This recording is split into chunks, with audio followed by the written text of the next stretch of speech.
आरो गभर्नमेन्टबो रायलायबाय थादों आरो थाबैनो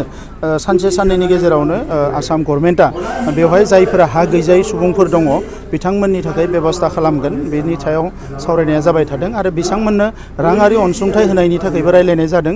थाबैनो बिथांमोननो राङारि अनसुंथाइबो होनाय जागोन। सार गिबि मन्थ्रि बिथाङा बर'आ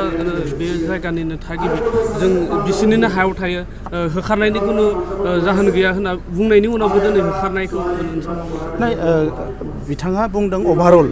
बर'फ्रा जे आसामनि थागिबि एबा भारतनि थागिबि बेखौ रावबो डिनाय खालामनो हाया बे खोथाखौनो बिथाङा बुंदों खिन्थु बै जायगायाव पार्टिकुलारलि बे हाया दिनै बै जोंनि रायजो राजाफोरनि बा जोंनि बर' फिसाफोरनि मुङाव दङ ना गैया बे खोथाखौ लानानै जोङो साननांगोन आरो